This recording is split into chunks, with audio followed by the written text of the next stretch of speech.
1 billion people, an eighth of the world's population. That's how many people Xbox is aiming to quote-unquote entertain every day under CEO Asha Sharma's reset. Yes, that number probably sounds preposterous to you. It certainly did for me when I first heard it. But instead of rolling my eyes at it, I wanted to at least try and contextualize it. I've crunched the numbers as best I can, and 1 billion doesn't just sound preposterous, it's nigh impossible. Let's break it all down. When Sharma's resetting Xbox letter dropped, much was made of that 1 billion number. Many were quick to interpret it to mean 1 billion daily players, which isn't what Sharma said. The exact wording that kicks off the letter's penultimate paragraph reads as follows, quote, "I want Xbox to be one of the few companies that entertains more than 1 billion people each day," end quote. In order to reach 1 billion people daily, we're going to need to apply a generous definition to what entertaining someone means. I think the most liberal reading of this sentence that you could apply that allows it to become some form of trackable metric is to categorize entertainment as engagement. 1 billion people that, in some form or another, actively engage with some part of the Xbox brand on a daily basis. That can include everything from someone playing a first-party Xbox game or playing a third-party game on an Xbox console to watching a TV show based on the brand's IP or simply watching an ad on its social media channels. Are there even any brands that already achieve this? The two sectors where this is seemingly being accomplished are in food and tech. In the former, you have brands like Coca-Cola, Pepsi, and Nestle that sell their myriad products to over 1 billion people every single day. Conglomerate Unilever, which owns food brands like Hellmann's Mayonnaise and Ben & Jerry's ice cream, as well as wellness products such as Dove soap and Vaseline, claims that 3.7 billion people use its products every day. In the latter category, where Xbox resides, you have Meta, which across Facebook, Instagram, and WhatsApp drives the most daily engagement with more than 2 billion people per day, with some estimates at over 3 billion. Google with Search, its suite of productivity tools, and YouTube is looking at a similar amount of daily users. Apple and Samsung, thanks to their large stakes in the smartphone market, both cross the billion-a-day mark. And then ironically, Xbox's own parent company Microsoft does the same due to the proliferation of Windows. Aside from the Meta suite, there are two other social media platforms that have 1 billion daily users. The first is ByteDance's TikTok, and the second is WeChat, an incredibly popular messaging app in China with small pockets of users in other parts of the world. WeChat is a product of Tencent, a company that is also the biggest video game vendor on the planet thanks to its stakes in numerous game studios and publishers such as Riot and Epic, as well as internal teams that make popular mobile titles like Call of Duty Mobile and Honor of Kings. It's important to note that the amount of daily active users Tencent gets from its games pales in comparison to the amount of people using WeChat every day. These companies give you an idea of the kind of scale we're talking about when we say 1 billion people daily.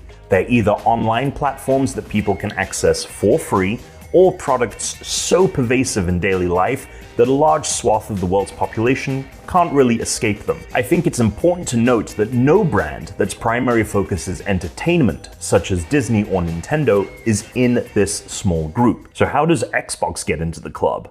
Let's start with the games themselves. In Microsoft's 2025 annual report, which was published around a year prior to the time of recording, the company claimed to have quote-unquote 500 million monthly active users across platforms and devices when it came to gaming. Presumably, this ranges from everyone that is booting up an Xbox, to playing a game via the cloud on their phone, to someone jumping into Call of Duty on their PlayStation. Considering that this is also talking about Microsoft as a whole, there's a chance that some of the people being counted aren't being entertained by Xbox. Is this including people that open up Minesweeper? Perhaps, but as I said at the top, we're going to need to be generous. So let's assume that all 500 million players can be considered Xbox players. Calculating daily active users based on monthly active users is actually quite tricky, as someone that boots up the game every day would be recorded as a daily active user, or DAU, around 30 times in a month, but is still only one monthly active user, or MAU. To figure out how many of those MAUs are DAUs, we need to know the stickiness of those games. Stickiness is a measurement in business of how successful any given product is at getting its users to repeatedly engage with it. A simple calculation for the stickiness of a game would be its daily active user count divided by its monthly active user count.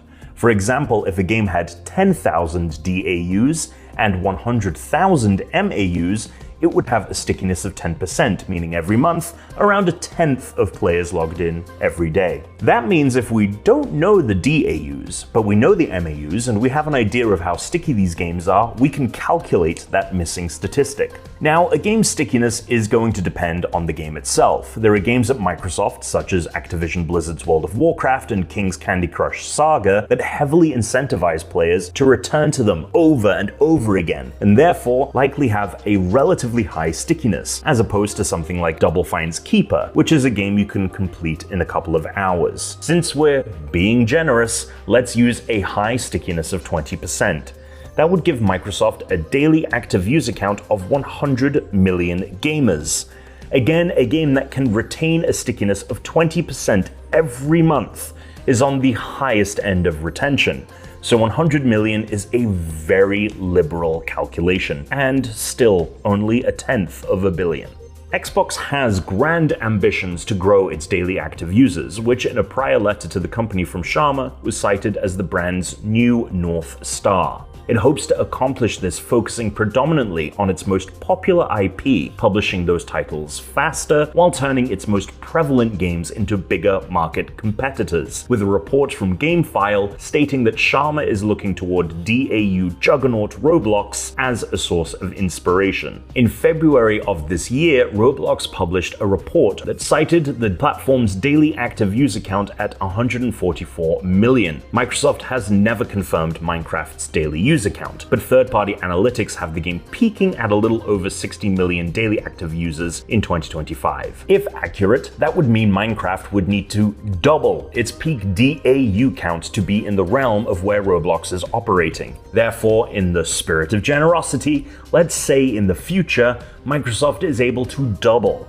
how many players are engaging with its games on a daily basis across the board, and DAUs get to 200 million, again using the very beneficent 20% stickiness statistic. But we're not just including everyone that's playing games. There are other ways Xbox can entertain someone. The Fallout TV show has been very successful for the brand, with distributor Amazon claiming that in the first 13 weeks of release of its second season, 83 million people tuned into the program. Let's say Xbox was able to have streaming successes like that all year round, with shows like the animated Gears of War in the works at Netflix. That would only add, on the most generous end, an average of around 1 million people a day. And that's only if there's a never-ending string of successful Xbox TV shows being released. Another successful project was the Minecraft movie, which raked in nearly $1 billion at the global box office over the course of its theatrical release. If you divide the movie's box office by the average price of a ticket, we're looking at a rough estimate of 100 million people. If Xbox were to have a project like that come out